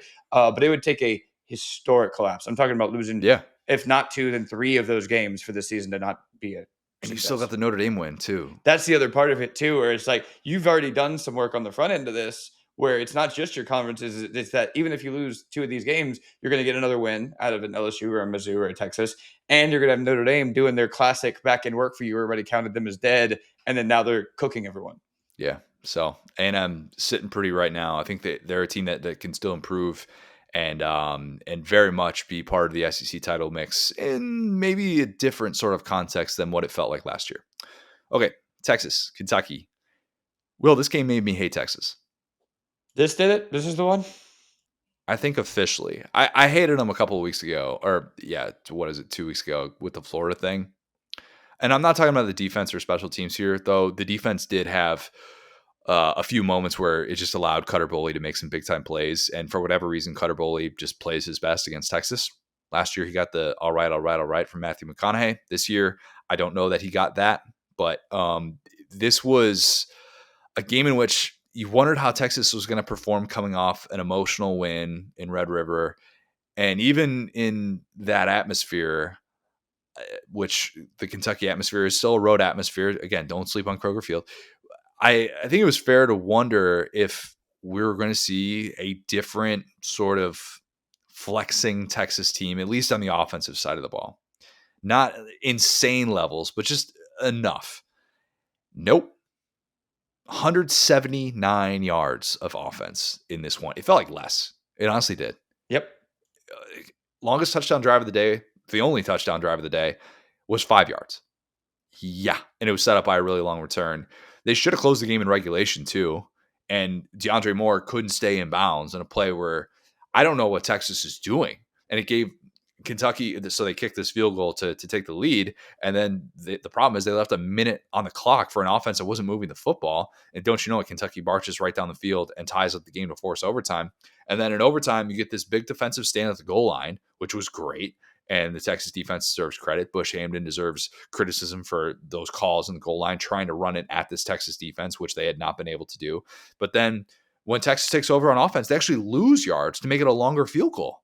Like, they're so casual, it's maddening. Watching these 2 games come down, Auburn, Mizzou, and this one, where both teams are just puking everywhere, and like you hear the broadcast go, "This is about the one thing Texas couldn't do. They have this amazing kicker. They're finding a way to back the offense up." What are they doing? What are they? Arch's mechanics are casual, very well documented. They drop passes. They aren't physical enough on the offensive line still. Their touchdown was even casual. Trey Wisner, it looks like he fumbled on the goal line. And replay showed that he had like barely crossed the plane. I don't know. I thought that was actually in real time. I thought it was a fumble. And they're just too casual for a team that hasn't won anything. And that's the problem. And I'm not trying to discount what these previous 2 Texas teams did. We have given them a lot of credit for making it to consecutive semifinals. It's a very, very new look Texas team, specifically offensively. Okay, that's mainly what we're talking about here. I mean, Quinn Ewers ain't walking through that door. It's that simple, right? If those Texas teams could be a little bit casual, they had earned that. That guy's in the NFL. Arch Manning is not that guy. He was supposed to reinsert the spark of this team because he hadn't won anything. He was supposed to come out and go, "All right, guys, we got something to prove here." Like, it just comes off as a team that thinks it has a switch to flip, and it doesn't. It really doesn't. They have enough talent defensively to be in all of these games. But think about this. And this was the question I was asking as Texas is seemingly trying to do everything to hand Kentucky its first home win against a power conference team in over 2 years. They were trying to. They really were. If anybody else in the SEC were on the field late in that game, Texas probably loses. It's probably their 3rd loss. Maybe not Auburn. I was going to say, you can't discount what Auburn's able to do in these special moments. Yeah, but Kentucky and Auburn. Let's limit it to just that. Of the 16 SEC teams, 14 of the other SEC teams would have found a way to beat Texas in those moments wherein Texas just decided, you know what? We're not really going to worry about the clock. You know what? We're going to take a loss here. We're going to have pre-snap infraction there. Buddy, you have 2 losses already. What are you doing? This team is just too casual. It is maddening. I'm thinking that their 3rd loss could absolutely come either at Mississippi State or home against Vandy. That's where I'm at with this team right now.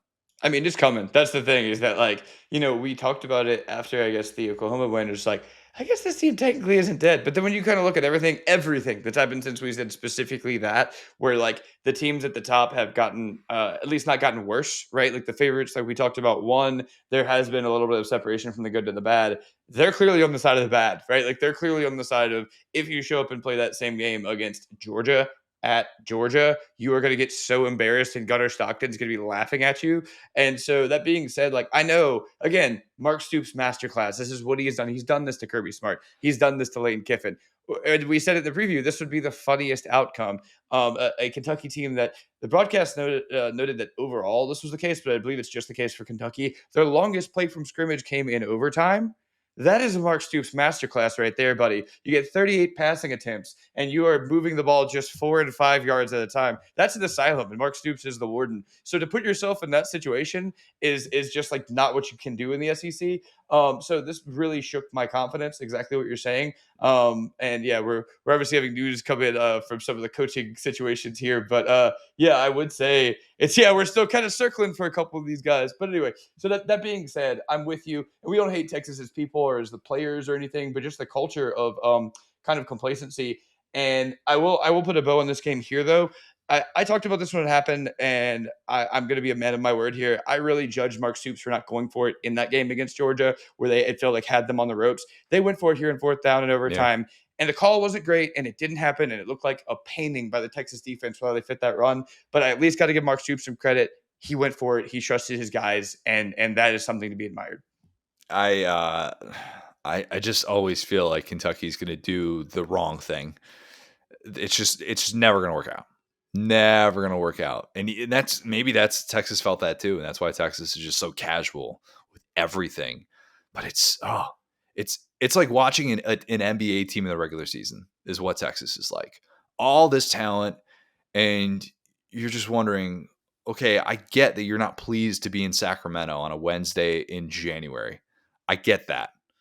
Still, you realize that Texas football, this is not a Wednesday in Sacramento in January, okay?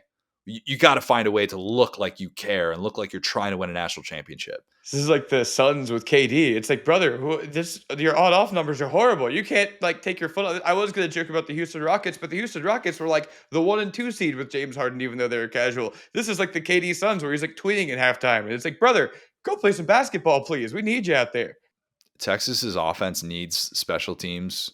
I mean, it needs the defense, obviously, but it needs the special teams to just be a world beater week in, week out. And if it's not, that's obviously where they're going to struggle. That's just been the story of their year so far. Weird team. Weird team. All right. Oklahoma, South Carolina. Well, I needed to let you in on an intrusive thought that I had that there was more what's a nice way to say this? There was more smoke around it as this game is unfolding. And it's got nothing to do with Oklahoma, which by the way, we talk about how Texas, coming off the win against Oklahoma, struggled to do much of anything right offensively against Kentucky. Oklahoma, meanwhile, it's a nice bounce back win in a hostile atmosphere. Good for Tory Blaylock to do the heavy lifting against a vulnerable South Carolina run defense. Good for John Mateer to be able to avoid mistakes, even though he definitely put the ball in harm's way. Could have had a few picks in that one. All of that is all well and good. It's nice that Oklahoma, for Brent Venables and his future, is sitting here at this point with just one loss. They have a very difficult schedule with all ranked opponents left. Okay, so let's acknowledge that part. The intrusive thought has nothing to do with that. It's related to South Carolina and specifically Beamer. Brad Crawford wrote about this. He and I were texting about this during the game. And Beamer looked like a guy that was watching the walls fall down around Lenore Sellers yet again. Did I write off Shane Beamer to Virginia Tech too soon? That's the intrusive thought. They have fallen apart in recent weeks. They're 3-4, so any sort of selling of last year's repeat run is gone. You can't sell that if you're Shane Beamer. That defense cannot stop the run. And again, I want to give Oklahoma credit for being able to figure out its ground game identity. It helped that South Carolina's had these issues on defense. Their best defensive player, Dylan Stewart, left this game twice with a hip flexor issue. The OC hire, everybody in that stadium wants gone. Mike Shula, he's dead man walking. Sellers is just running for his life all game. It is the most obvious dudes who deserve better quarterback we've ever had since we started doing this like 2 years ago. And maybe above all else, Shane Beamer's body language is changing. It's changing. He just looks absolutely exasperated. And you could say, well, Connor, most coaches with a 3-4 team look exasperated. Nuh-uh. Beamer has Beamer is not always almost been like a that. Ted Lasso type figure. Like he felt like he would Yes. always be seeing the silver lining. He felt like, yeah, he was exasperated or expressive, but it was because he cared. It's like he's kind of like, hey man, it's Dude, this one cool. he thrives. This is the time of year where he's like, oh, I got a team that might be a little bit, ripe for an upset. We got the right guys to be able to kind of make this work. And any given day, come into Williams-Brice and you're gonna have a tough 60 minutes, and we're capable of pulling off an upset. And instead, this team looks just lost, absolutely lost. And Beamer knows that a rebuilding year is coming with Sellers very likely off to the NFL at season's end. He's got a different boss now than the one who hired him because of the Ray Tanner retirement that happened last year, which was something that we needed to discuss. And it's something worth remembering with these situations and these dynamics. And we were reminded in that Netflix doc from his wife, it's only a matter of time before you're fired in the SEC. I'm not saying this is imminent, South Carolina fans. I'm not saying this is imminent. But for the second time in 3 years, he had the proven returning quarterback and watched how impossible it was to sustain that level of success at South Carolina. Could he get, if he sought this, a hero's homecoming in Blacksburg, where I do maintain that he feels he is Frank Beamer's son and not Shane Beamer. And that's kind of what has pushed me in this direction to begin with. But if he looks at his surroundings right now in this very frustrating year where expectations have been totally dashed, and he says, you know what? Maybe I go to that place where they're like, hey, it's Beamer ball all over again. The place where my dad's got a statue. They just want to win 8 games and pull off the occasional upset. And they can stomach a 6-6 season. They have a coach that they feel like they can believe in. They feel like is one of theirs. This was the first of maybe 5 consecutive top 15 opponents for South Carolina. Virginia Tech, has faced 5 top 15 opponents since the start of 2022.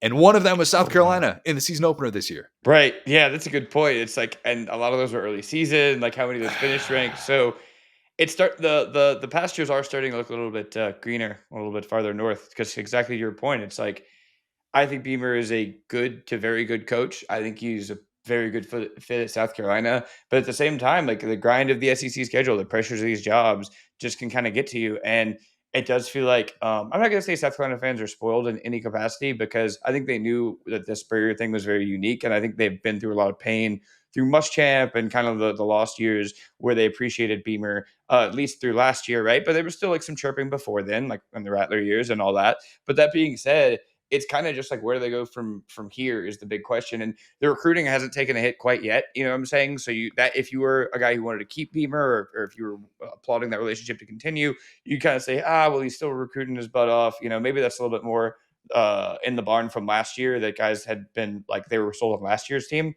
But yeah, I mean, I get it. I really do. To just have a little bit of an easier path to come home to a place that supports you a little bit better. Not that these fans have been a problem, but to your point about the AD, it's like you really shouldn't feel like you should be auditioning for your job if you are Beamer, but you've found yourself in this situation where you have to with your play. And I didn't think I'd be saying that. I don't think I'd be saying that. But the more I kind of think about it, I'm just wondering if he's like, well, I'm going to have to rebuild anyways.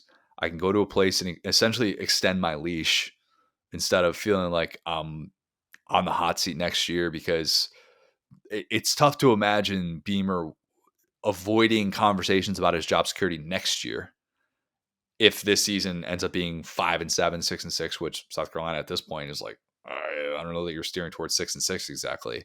And I'm not saying he's given up on this team. I'm saying the body language is changed. This team has just given up. I think it's that simple. It's not just him. It's not the players. It's not the players are giving up on him or that he's giving up on the players. It's that you look up and down the sidelines and this team is just like, I got to go to work today. That's man, it could get worse. And I feel bad because I love watching Lenore Sellers play football. I love his 2-yard gains. I really do. Even those are special. But It's rough times, man. It's really rough times. And it always puts things in perspective when a team that you walloped last year comes into your building and flips the script. I don't know what to call that because obviously South Carolina won this game last year before OU fans were even sitting down. And Brent Venables made these adjustments, and they look like a much more formidable team in the SEC than what they were last year because of the offense and all those things. But it's something that just kind of hits a little bit differently when you think about, wait a minute, we were here last year and we're here now? Like, what? How is that possible? Where that's got to be an indictment on what we've been trying to build, and this has just not worked out this year for a South Carolina team that was really trying to do something in a 2-year run that had been tough to come by in Columbia, and we're seeing that play out. And that intrusive thought, it definitely moved into my brain. And I'll say really quick, man, this is kind of a bummer, but it's true. I mean, from my standpoint, I just have to ask the question. If you're Lenora Sellers, when do you kind of look at like, hey, I'm starting to nurse a lower body injury here. I'm starting to check myself out of this one because I don't know what he has to play for in this team necessarily, other than an injury. There, there are going to be questions asked about that. I'm not saying Lenore Sellers is quitting on his team. I'm not saying that. That dude is a dog. He is taken on so much punishment. The fact that he committed to South Carolina, the fact that he stayed with South Carolina when Lord knows there are people trying to get that guy in the portal. I fully appreciate what he's done. I do think, though, that if he's looking at this big picture and he's trying to figure out what are my next moves, am I going to be out there for a team that's 4-8 with this offensive line that's just getting me killed? I have to think long term about this if I'm him. And I think, for those saying, well, would he come back after a year like this? I don't think that would be. I think if I think there's enough good film on him. Like it's different. It's a different situation than the Carson Beck deal last year, where I think there's enough good film of Lenore Sellers, even with his 2-yard gains. I've never seen incompletions make the highlight reel, but Lenore Sellers is going to make a really good case to it. Even some of his throwaways, man, it's like, dude, that's a good throwaway. That's a way to not take a negative play. He still obviously has a lot of negative plays. It still hurts when you have an offense that's just totally overwhelmed with what it has on the offensive line. So, yeah, I think most likely is that Lenore Sellers is gone at season's end, and this is kind of one of those. Man, it would have been fun to see him with better surroundings this year. Yeah, I think the home date for Bama, obviously, like, next week is when you really start to look at that and go, how do they play in this game? Do they have any fight in them? It is remotely possible just going to put out all the options because South Carolina's already done this 3 or 4 times. They've already beaten Tennessee. They had a game last year. Like they beat Clemson last year as well. So like I do not want to ever rule that out, but I think Bama's a line of demarcation where if you lose that game,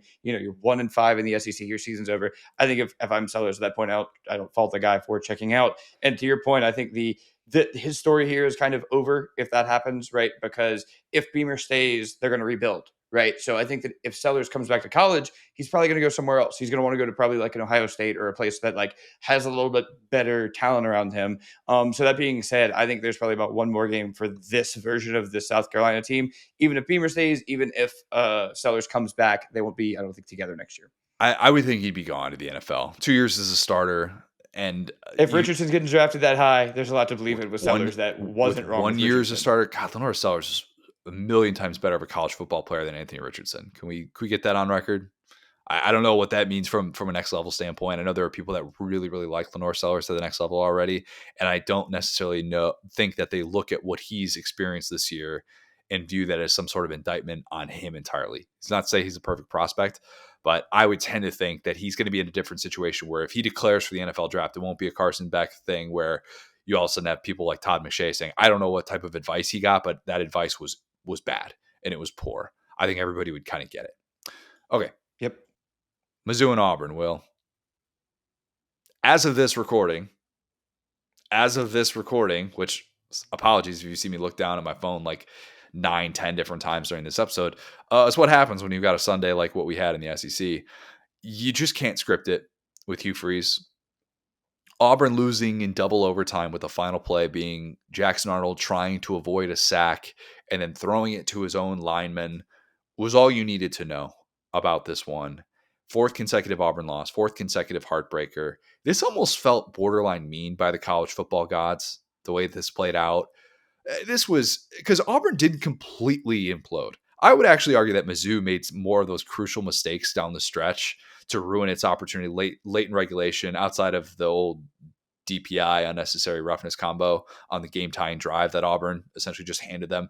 But Auburn got the big interception late when it looked like Mizzou was going to have this walk-off winner. And when that happened, I thought, hey, maybe Auburn can finally, find a way to come back, win a game like this in overtime. Jordan Hare magic, it's going to be back. And maybe this is going to feel like A&M last year, both number 16 in the country at the time as well. But I definitely thought that when Mizzou missed the potential game-winning field goal in the first OT and Drink trotted out there to like the 50-yard line like the game was already over. You see that? Both of those coaches' reactions are all time because you could see in Hugh Freeze's eyes too, where he's like, "I don't deserve to be here." I've Yeah. never seen a coach that was just more like, "All right, I guess that happened." Didn't no fault. Like he was barely even like excited for his guys. It was almost like, "Look at us! I just won the lottery." Yeah, and I get it. The kick kind of went over the goalpost. Again, they should make goalposts just a million feet high. Why they don't is beyond me. It Yeah. definitely missed. So, but at the same time, it felt too close for that type of reaction from Drink. And again, he's got a good kicker. His kicker, I think, had made 8 of 9 kicks or something like that. But still, just one of those moments that if Mizzou had lost that game, oh my God, that would have been an all-time cold take moment. But that wasn't going to happen because Auburn can't have nice things. And Just also can't. shout out, I'm gonna preemptively name my lad of the week, Zion Young. Did you see him in the Dude, lead at the up coin toss, to the when he's coin just toss? chirping, He's eh, just chirping the whole time, whole and he stadium backed can it hear up what in he's saying. OT. Yeah. Yeah. Yeah, Zion Young's a stud too, and their pass rush is so good with Damon Wilson. We've talked about that before, and it was a huge difference in that game. Obviously, it seems like everybody's able to rush the passer against Auburn, against Jackson Arnold, but man, double overtime win for Mizzou where Prbula gets into the end zone, Auburn stalls, ball game. Hugh Freeze is Bill Murray. It's Bill Murray. It's Groundhog Day. He should just record a statement in a studio. They've got plenty of those in the Auburn facility. Just go into a studio, come out with a statement. Our guys fought hard. We're just not making winning football plays. And then just play that to the media every week. Don't try and come up with new quotes. You're not at this point. You can't. You see the same thing over and over again. Your team just does not make the crucial plays. Push comes to shove. You need that big conversion. You need a big time short yardage play. You're just not going to come up with it. You don't have the answers. Your team doesn't have the answers. It never has. It never will. This is who you are. That's reality for Auburn. I think this is one where we can say, hey, again, if the news isn't fine, the best reverse jinx ever would be like we get Hugh Freeze an extension or something. But guess what? I'm here to tell you right now, it's not coming. Us and a lot of the Auburn accounts are going to say this is a must-win game for Hugh Freeze. When you have all the troops rallied after last week, and you feel like you've been, robbed against Georgia, you have a back-to-back game at home against a Mizzou team that has shown that they can also make the big mistake, and you just out mistake them. This was like the end of this game was like, someone please win this game. This game could go on forever. Like that was it Penn State Illinois game, I thought it because would. both like literally both of these coaches were like, I have no want to do this. Thank goodness for Zion Young and some of the defensive players on both sides, right? But that being said, I think we can just call this one kind of killed. And if they choose to hold on to Hugh Freeze for a little bit longer, good for them, I guess. There's probably a financial reason for that. But that being Eh. said, there's just no reason to believe in what he's done. Now looking at 4 straight SEC losses, now looking at that Baylor game, feels like it happened in the Bryles era. You know what I'm saying? Like that feels like forever ago. So yeah, that being said, like what else is there to say? They're Well, like when Hugh Freeze said, when people tell you who they are, believe them. Hugh Freeze said, we find a way to lose games every week. Yes, correct. 2-12 in games decided by 10 points or less under Hugh Freeze. This is this just is not changing. It's not. And look, I don't like to do this because nobody wants to hear me pat myself on the back. They want to hear about how wrong I am. And I honestly would rather tell you about how wrong I am because I think it's better content. I think it's just something that not enough people in the media do. But in my crystal ball series for Auburn, I had Auburn at 6-6 with this exact 3-4 start. This exact 3-4 start. And even people like Justin Hokanson, who like Justin's great, and he does like crushes the Auburn beat, and he's so good. He's like, I'd have a really tough time seeing them beat Baylor and then start off 0-4 to SEC play. But what I came back to was, look, I need to actually see, and a lot of Auburn fans obviously push back on me. I had very many names called about that column to suggest that Auburn would be a 6-6 team that would start off 0-4 in SEC play. Um, But I said at the time, I'm like, I need to see Hugh Freeze actually develop a quarterback. I need to see him make his offense better and less predictable in these key spots. I need to see the late game decision making be better and make his thing to make me and everyone else think he can actually avoid this type of start, because you're facing too many good coaches in the first part of that schedule. And by the way, Drink just hasn't lost to an unranked team since 2022, since Sam Hartman, Wake Forest. How did I not know that stat? Oh, wow. Yeah. Yeah, and he has that crazy stat about fourth quarter comebacks too. I don't wanna botch it, Yeah. but it was Oh, like yeah. He's got 13 after going into the fourth quarter with a deficit. He's got 13 wins in that spot since he took over at Mizzou since 2020. That's the most in FBS. yeah, I mean, and that just goes to show again their DNA and how it's changed. As he put down play calling duties, kind of turned it a little bit over to Kirby Moore. And yeah, I mean, again, gotta love the grit and tenacity of Mizzou. But I think this really is the Auburn story. And to your point, yeah, it would be hard to believe that they beat Baylor and started up open 0-4 in SEC play. This is the third year in a row they've opened up 0-4 in SEC play. So this is just again what they do. They'll have these maybe flashes, maybe later in the year, but it just feels like the weird stories like we talked about, where it's like, oh, this player's got this player's off the team, this player's got this going on, and again, like it just kind of feels like this sounds silly, but it's almost kind of true. Where okay, it's almost like this like ground and pound Diego Pavia team just broke Hugh Fuse's brain, because last year you have a team that would not run the ball down the stretch with Hunter. This year it's like they can only run the ball. They're not taking any chances downfield. They're trying to run like this weird RPO option situation. So yeah, it's just again a one-dimensional team, and it gives me the earmuffs here, Connor.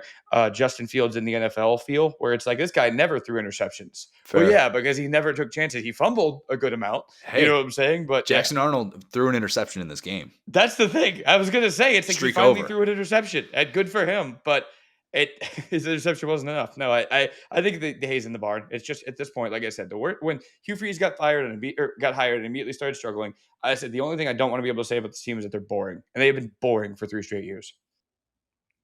I don't know that boring is the most fair. You still want to watch a car accident happen, That's a no? good point. They've been like good hater watch fuel. They've been funny. Yeah, look, I'm not a hater. I would not put myself in the hater group of Auburn. I think when Auburn is right, I mean, golly, like transport me to Jordan Hare on a Saturday night when it's rocking. Awesome, awesome place to be. And if they're doing crazy, weird Auburn things, then yeah, I'd be here for all of that too. But the problem with this team is that they just know it's going to go wrong. They just know. And you could see it all over their faces. Cole was talking about the sideline just looks dejected in these late moments. How could you not be? You could say you need to find those alphas. You need to figure out who's going to be the guy to stop the bleeding for you. You can say all these things, but it's very hard when you've seen this play out over and over and over again. And it's not just as simple as whether or not your Alex McPherson is going to be able to actually muster the strength to kick a 50-yard field goal. Like, it's not even about that at this point anymore. Like, it's so mental beyond that. And it's just so evident with Auburn. And it's not going to change until they make a change. And as of this recording, which let me check my phone one more time, check my phone. Auburn has not made a change just yet. They're going to the second we hop off, aren't they? Probably. It gets more favorable too, the upcoming schedule. Yeah, Like, sure. that's the thing. Yeah. Oh boy. All right. All right. We reached the point. As of this recording, maybe we'll have to re-record this. As of this recording, Florida's having a players only meeting. I was gonna say if you guys have seen us be like distracted over the last like a couple of segments, we're just refreshing our phone trying to see, because I saw the players only meeting. I didn't want to say that live because it was like one account was reporting that they heard it, right? And but yeah, I feel like Billy is it's about time. Yeah. This appears that it's over. Do we want to talk like it's over? I think it's over. Yeah. Okay. So after Florida has this win against Mississippi State, wherein Makai Burrow saved Billy Napier in the moment. What a king, man. What an absolute great way to end the game. I mean, it was so certain that Mississippi State was going to win that game. This is a swamp win, like we talked about, where like Yeah. things just happen for Florida. They still have a little bit of swamp magic, even if Auburn doesn't at home. But what a great way. You'll never catch me rooting for the Gators as hard as I was when I saw that play go down, because that chonky boy got up, bruh. Defensive tackle drifting into coverage like that. Why Mississippi State was throwing in that spot, I don't know. They looked like they were in field goal range with one of the best kickers in the SEC. This is a reminder of why you haven't won an SEC game in 2 years. But everything about the way that Florida and Napier celebrated that moment, to me, it was my job is saved. And that was a place that understood the context of what the alternative was. Because if it's the alternative, you're probably getting fired by the time you leave the field. And it wasn't that. It could have been, because the third and one call to drop back and pass with Lagway instead of handing the ball off to Jaden Baugh after he'd been awesome for you all day, and Lagway gets sacked.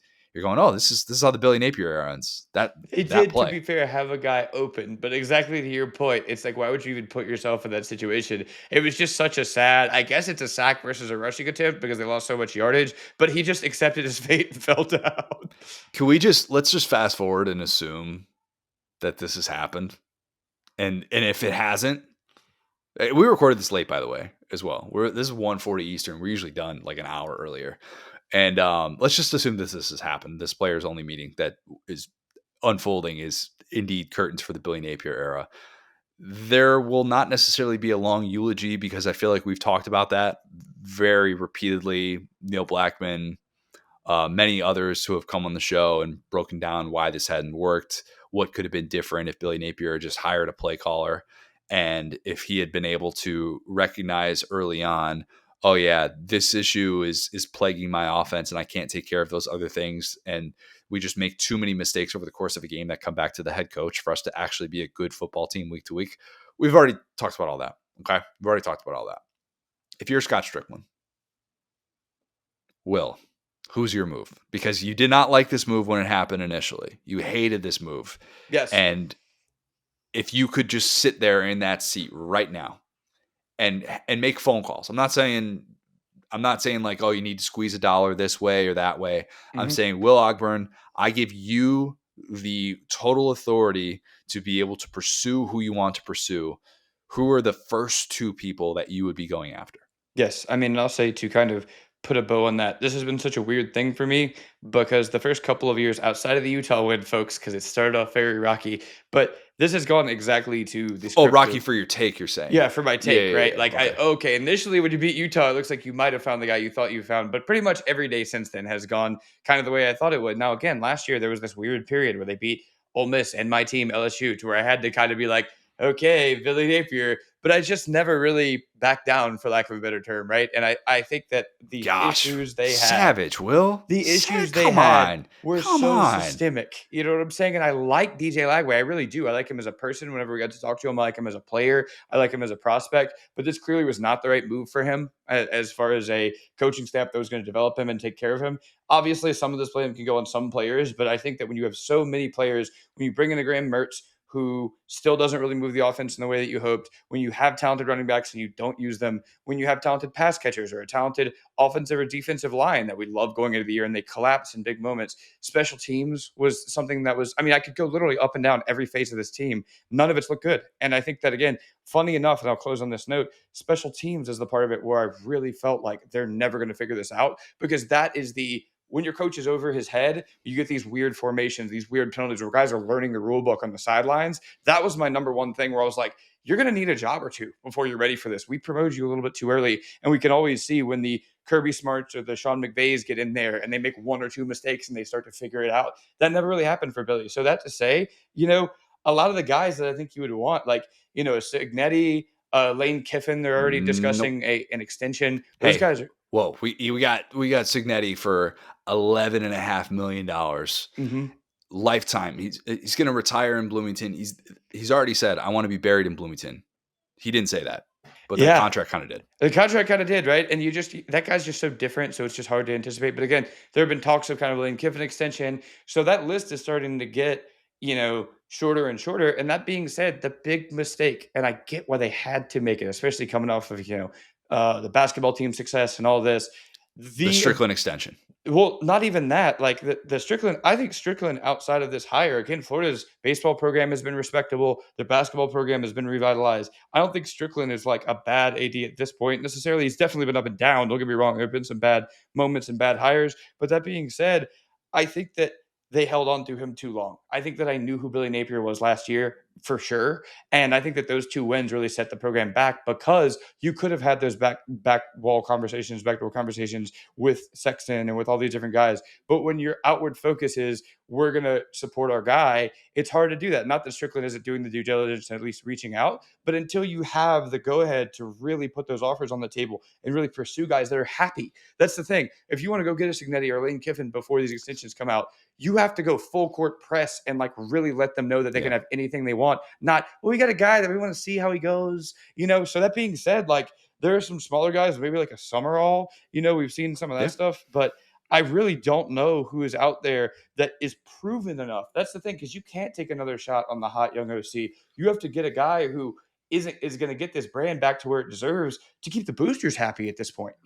Yeah. The list, in my opinion, and I have five. The five that I would, if I'm in Strickland's spot, I still have to kick the tires on Lane. I still have to see what the interest level is, what all of Have that to. looks like. That's If option 1, 2, 3. If you can pull that Yeah, off, do it. and I'm not saying that Lane would do it. My guess is he wouldn't. My guess is he wouldn't. But if you were in those talks internally last year, or Ryan McGee said on the show about how they had that meeting that dinner, and they were Florida decision makers thinking we're going to have him here by November. If you thought you were at that place with him, you have to at least entertain that conversation. Again, I would bet on him staying at Ole Miss. Brent Key at Georgia Tech is the one that Neil brought up. Yep. That people at the time pushed back, like he hasn't won big time games yet. Well, I'll tell you what, Georgia Wait, Tech's now hold undefeated. now. That is one thing about Brent You, Key that I think I would very much Yeah. push back on. Yeah, it's like Like- Brom. Georgia Tech's issue right now is that maybe they're winning too many games, and that if they're in the college football playoff, which if you're trying to get some of these guys to come on board, I don't know how that's going to go. I don't know that playoff coaches can leave the situations, or if teams can wait as long as it would take to late December with the way that this all sets up. And I think that's a huge, huge thing that we're going to question in the coaching carousel with these fan bases who are like, wait, why aren't you recruiting this guy? He's getting in the college football playoff. Eli Drinkowitz, if he's part of these conversations, if Alex Golish is part of these conversations at USF, like what does it look like for the coaches who are like, they're not going to entertain any of that stuff? Do you have the ability to hold tight? I don't know. I don't know what those decision makers are going to do, but those are the places that I would look. Summerall is one that you mentioned as well, that it's going to be a rumor for every single SEC job, and I fully understand it. Jedd Fisch, though. Jedd Fisch is a Florida man, the former Steve Spurrier era grad assistant, who I think is kind of slept on when it comes to winning these big time games. Like I had this stat going into the weekend. Since the start of 2023, here's the list of coaches who have more wins against AP top 25 teams than Jedd Fisch. Kalen DeBoer, Steve Sarkisian, Ryan Day, Kirby Smart, Marcus Freeman, Dan Lanning. That's it. It's pretty good coaches. It's pretty good. Now, you're going to tell me, hey, Billy Napier could beat AP top 25 teams, but he can only beat them in his own building. And that's kind of the problem. I think what Fisch would bring as a play caller would be really interesting. And then also like the DeMond Williams question would be asked with him. If you're not able to keep Lagway there, what does it look like if you're able to bring over somebody that's not draft eligible yet? That would be one, but I always think that people overrate like, oh, he's worn this uniform before. Cool. So it's the exact same situation it was 25 years ago. I don't know that we can necessarily point in that direction, but I think Jedd Fisch has done a really nice job at Arizona and at Washington with a post Kalen DeBoer, roster that obviously was much different post runner up and what they were asked to do rebuilding that thing. So yeah, that's kind of the list at this point right now. And I think this search is going to go in a variety of ways. Yeah, and I mean there are honestly some great names in there. I was really just setting expectations for those guys at the top end, which I just don't think Florida's going to get one of those guys. I think Golish is a great coach. If you're a Florida fan, you kind of saw that live in person. I think that Yeah, I mean, We have official Pete mhm. Nakos.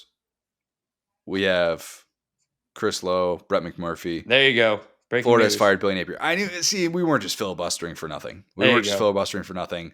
Now we won't get cold taked by ourselves. See, this is what happened when we record late. This was good. This was smart by us. Now we can put that in the headline, and nobody's going to be like sitting here wondering. See, we knew the whole time.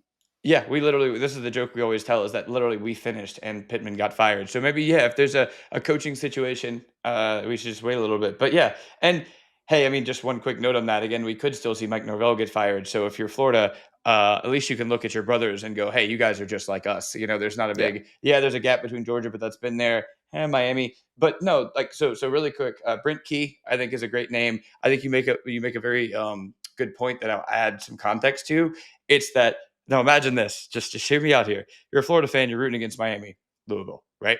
Well, now you're in a situation because Miami has lost. They don't play Georgia Tech. So both of these teams are just going to be fighting, fighting, fighting for the ACC championship. And because Miami lost, right now they have not only just a win, but an ACC, or not only a loss, but an ACC loss. So that Miami loss might be the reason why Brent Key doesn't get the Florida job because he's preparing deep into the season, that type of stuff. Now, again, now you got to root against Georgia Tech. This game goes if you're a Florida fan. If that's who you want.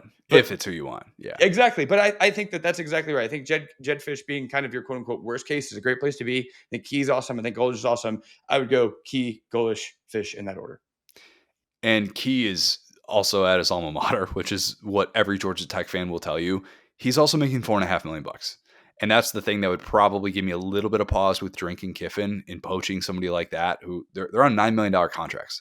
Those are not easy guys to just get. You could say, oh, you got the money to be able to do it. That's still not an easy thing to walk away from when you have that type of support at a Mizzou, at an Ole Miss. Times have certainly changed in that regard. But Frank Key's making $4.5 million. What about Key makes him different from Clark Lee? It's a good question. It's really similar. The culture that he has been able to establish there is one of toughness that Florida felt it was getting with Billy Napier. I bet Florida fans have watched Georgia Tech and thought, I wish we had that. I wish we had that guy that's not scared of Kirby Smart. I wish we had that guy that has a dog at quarterback in Haynes King. I wish that we could get up for these big time games, no matter if they're played here, there, or in Ireland, and we can go and win them. I bet that there have been plenty of Florida fans. And if there aren't, they should, because Brent Key's a darn good football coach. Doesn't mean it's going to work. Doesn't mean he'd be willing to leave his alma mater. But if he looks at the ACC right now and thinks, that's breaking apart at the end of the decade, I don't want to be just on a raft out here by myself with a conference that's no longer considered one of the premier conferences in the sport. There's my opportunity. It's going to have a new team, obviously, a very new look team in a post Haynes King world, but that'd be the one that I think would be really interesting. A lot of interesting candidates out there. It feels like Florida is going to swing big, at least Yeah. try. And I say this genuinely out of respect. Like, I think we're seeing the floor of the Florida brand here, which is very high. I mean, I think that at the end of the day, when you have that building, when you have that recruiting ground, when you have that fan base, when you have that money, there's only but so far you can fall, especially in the SEC and in the NIL era. So basically, I would say missing on. I don't know if they missed on the last couple of hires. I think all of those guys, even back to McElwain, were competing. I mean, that's the thing. This is the only coach that has not competed for SEC championships. Say what you will about Muschamp. Say what you will about McElwain. They were competing for SEC champion. Oh, divisions. I don't care. They were competing for SEC championship. You have taken a step back from those days. So this is the bottom, right? I don't think Florida gets worse than this in the modern era when you could turn your program around in a year. And the thing that you really can feel good about Florida is, hey, like, we're not Nebraska. There's still plenty of guys who want to take this job. There's still a lot to like. Even if our coach doesn't know how to call a single play, we can win a couple games in our stadium, and you could really build around that. Yep. And that's, I think, all perfectly fair to bring up. And I don't know what the offensive play caller situation is going to look like with Florida moving forward. I can imagine there are people behind closed doors that would be like, so you're going to hire someone to do that, right? You're going to do that? That was what I was thinking about Jed Fish. Is like, well, that'd be pretty funny if the new head coach comes in and they're like, actually, I'm going to call plays. Like, what do you say if you get your guy? Yeah, I don't know. That's going to be interesting because Mullen called plays. Obviously, McElwain loved to be able to call plays. Although I don't know if McElwain was calling plays the whole time. I'd have to go back and revisit. It was a lifetime ago. But yeah, once again, Florida coach fails to make it to year 5. How about that? All right, that's a pod. That'll do it. That was a loaded pod. please, please, please leave us a 5-star review. Subscribe to our YouTube channel where you can watch every episode of the Saturday Down South podcast. Follow us on Twitter at the STS Pod, at Seth Down South, at CJ Vera, at Chris Hart. Thanks, guys. Talk soon.